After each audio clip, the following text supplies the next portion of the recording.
Everything that I knew about America, I had learned from movies. America had the streets where Gene Kelly danced and sang in the rain. American women were Marilyn Monroe being teased on a train by Tony Curtis. American men were Gregory Peck wooing Audrey Hepburn. America was beautiful people in colorful clothing, driving large chrome-trimmed cars down a coastal highway in the sun, casting their worries to the wind.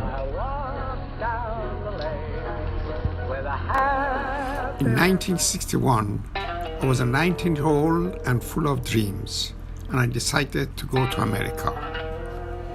In the United States, the fear of running out of money stalked me.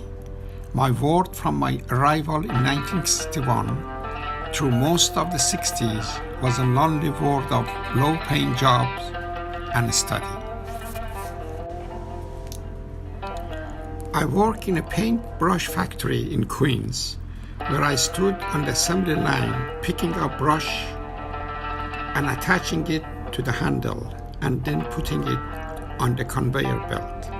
I missed so many that I had to use my brake to put together the remaining brushes. By the end of the day, my whole body ached. I was paid $40 a week, which covered my $7 a week rent, and the school, and the food. After 15 days, I was fired for being unable to keep up the pace. I was fired from the bulk mailing company, where we sorted mail into huge bulk mail bags. The weight was too much for me, and like the mail, I was sent away. I was fired from a chemical factory, where I moved large containers of paint to be checked for quality control. Getting there required taking few buses, so I was often late, and the manager showed me the door. I attempted to sell sets of Encyclopedia Britannica. I was not necessarily interested in sale, and my pitch rendered even more ineffective by my thick accent and poor vocabulary. I tried working for a book distributor, driving books to schools and fairs, and setting up displays. On one run, I was driving distractedly, and all the books flew out of my car and were distributed all over the highway. Pages turning in the wind. My boss called me after the incident and told me, "Jimmy, I have been in business for years and have never lost so many books to a highway." I even considered becoming an undertaker. The ad said $5 an hour. No experience necessary. I told my landlady that I would be making lots of money when she learned what the new job was. She responded by saying I would have to leave her premises immediately if I took up that kind of job. I finally swallowed the remainder of my pride and became a dishwasher.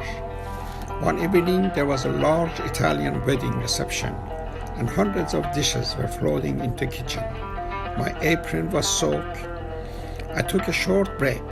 The manager noticed I was peering into the dining area and angrily threw me back into the kitchen.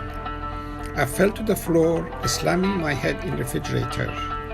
An ambulance was called to take me to the emergency room, where I received stitches. A few days later, I went back to collect my money. The manager chased me out, yelling about how much trouble I have caused him. On one particular New Year's Eve, I was working a big party in an upscale restaurant in New Jersey. A snowfall in that evening, and I had to clear it off the cars.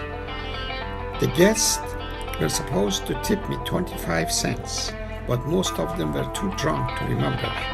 This is a small gesture which I depend on. I left work that night and waiting at the bus stop with the snow penetrating the holes in my shoes. The one perk of working in restaurants was that there was plenty of extra food. Sometimes I wrapped up the leftover from fancy dishes and took them home or ate them in a stall in the men's room. I lived at Hotel for Transient on 76th Street and Broadway for $1 a night in a room with a single bed, a chair, and a shared bathroom with a tub used by 8 people. There were prostitutes, drug dealers, and foreigners, including many Persians like me, and lonely elderly people sitting in the lobby, staring blankly ahead, waiting for someone to come. One night, I was locked out of my room because I had not been able to pay my rent. I was forced to sleep on the bench on the median strip that separated the lanes on Broadway. Laying on the hard wood, I saw how clearly I was not anything like what I had seen on the silver screen.